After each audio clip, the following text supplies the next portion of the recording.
Hola, soy Olga Deleito, farmacéutica comunitaria en Oviedo, Asturias. Desde la perspectiva farmacéutica, ¿qué señales o características de la tos crónica deberían alertar al paciente y motivar a la derivación al médico para un diagnóstico adecuado? ¿Hay algún protocolo específico en este sentido?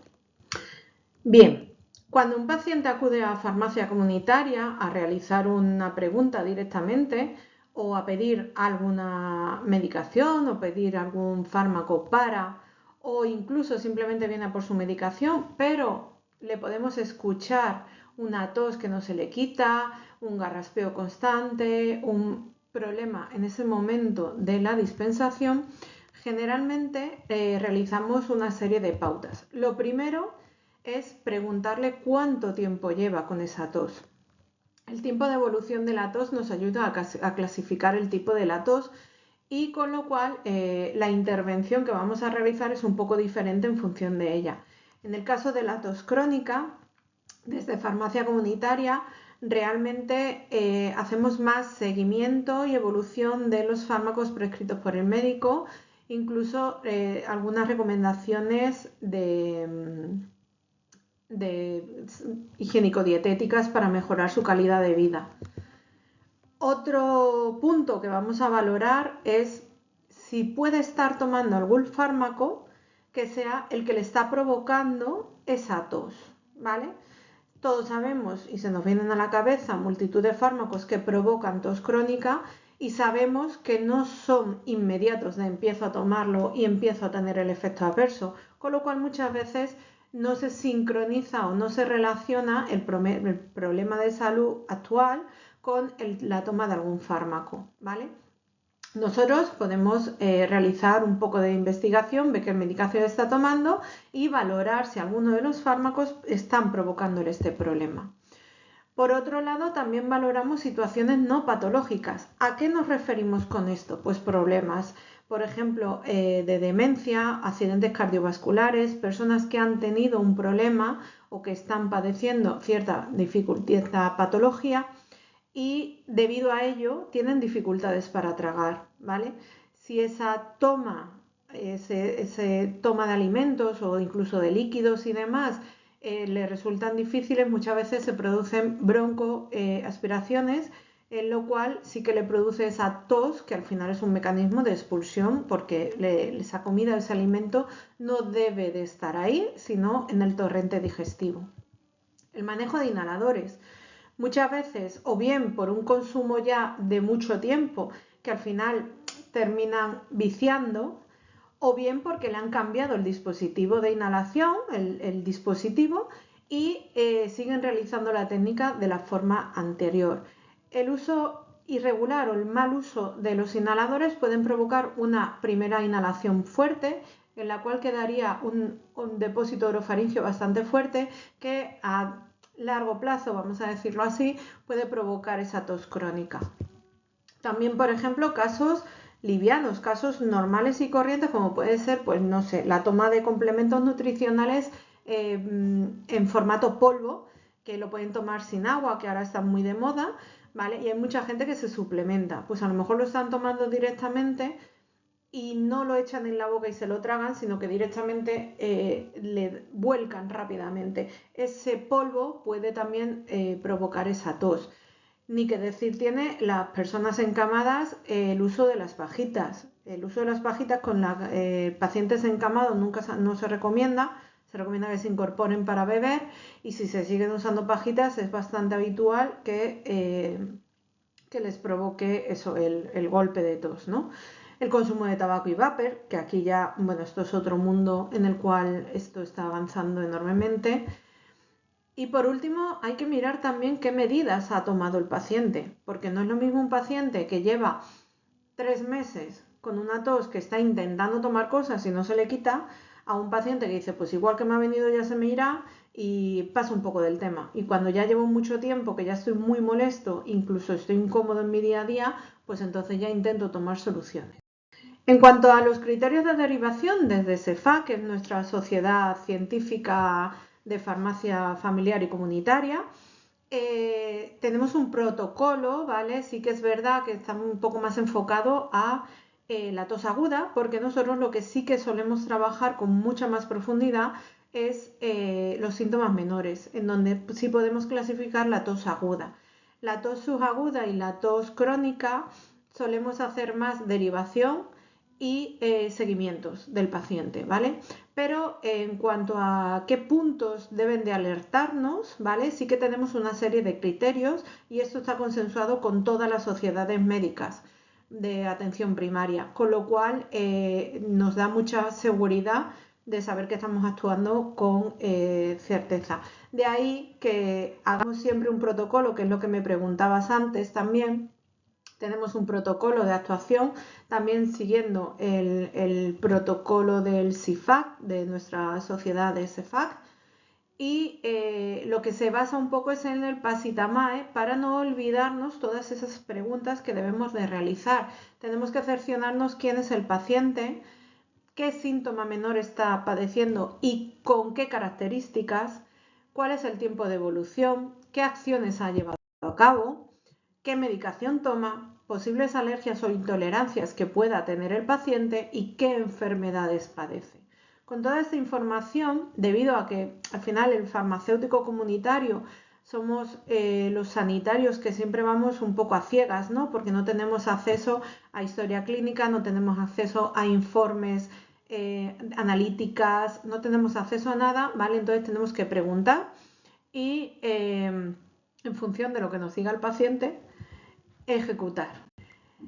En este caso, ¿qué es lo que haremos? Pues tanto a nivel farmacológico, bien porque sea algo que nosotros indiquemos desde tos aguda, o bien porque venga prescrito por un facultativo, ¿vale? Vamos a recordar siempre cuál es la pauta de toma, la posología, cómo lo debe de tomar, con alimentos, sin alimentos, ¿vale?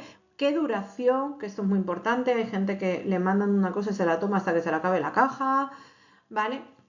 Hacemos siempre un consejo directo en el momento de la dispensación. Pero además no solo eso, también hacemos un tratamiento no farmacológico.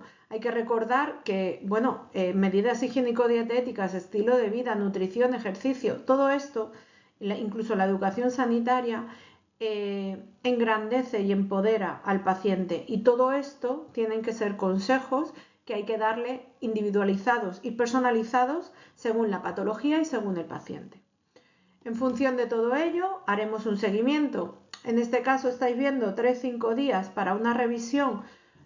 Obviamente en el caso de tos aguda, en un caso de tos crónica, que es el que nos lleva a este cuestionario, el seguimiento se va a hacer más alejado en el tiempo, pero de forma mucho más constante. A lo mejor cada 15 días o 20 días sí que vamos viendo cómo va la evolución, o cuando el paciente acuda cada 28 días a por su medicación a la farmacia, vamos viendo cómo va esa evolución.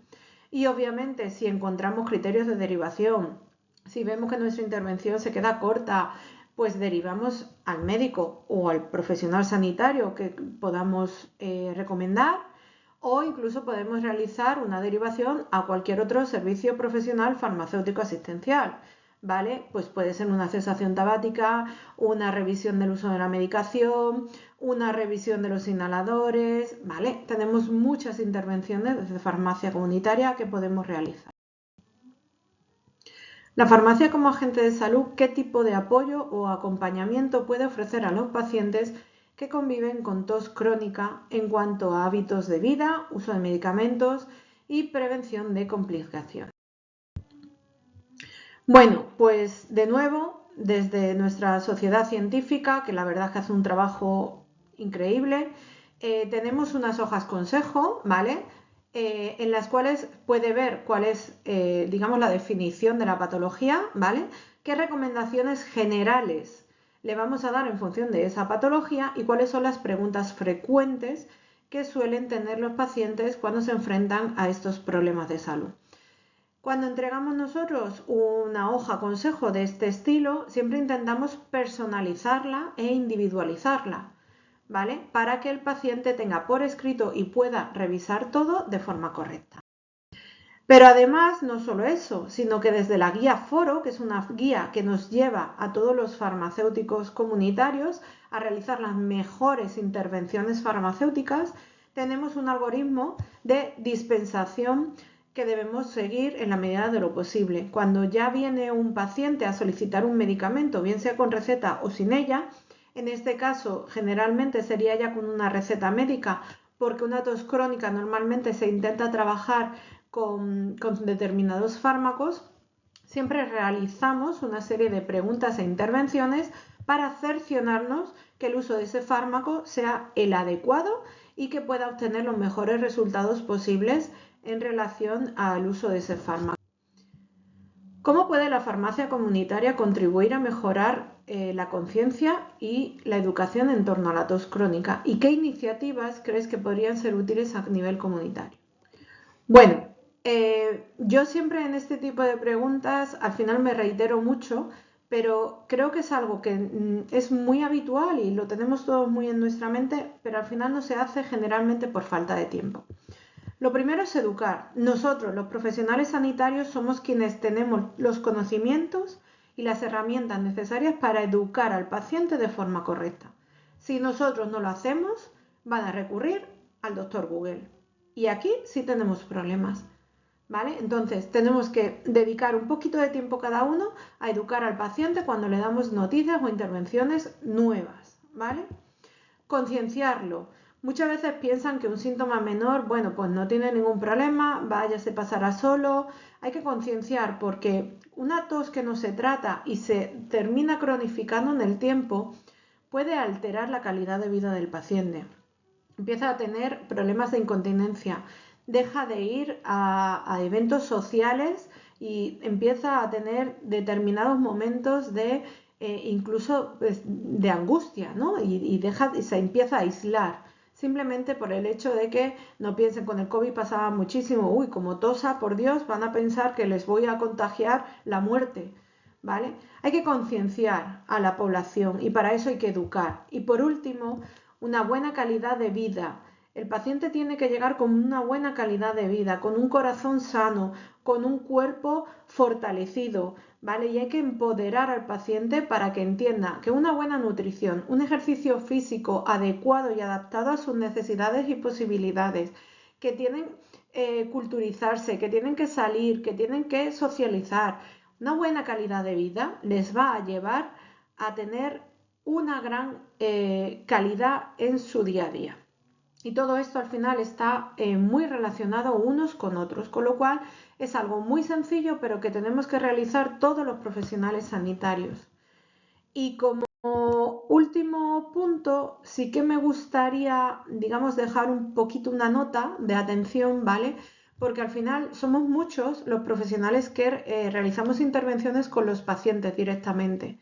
Y es importantísimo que consigamos tener una comunicación directa, fluida, clara y bidireccional, porque esto facilita enormemente tanto nuestra labor como el estado de salud del paciente. Si yo detecto a un paciente desde farmacia comunitaria con un problema, le derivo al médico.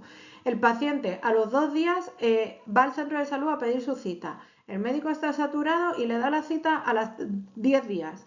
Al final ha pasado un mes desde que se ha iniciado ese proceso de intervención hasta que por fin se consigue intentar solucionar algo.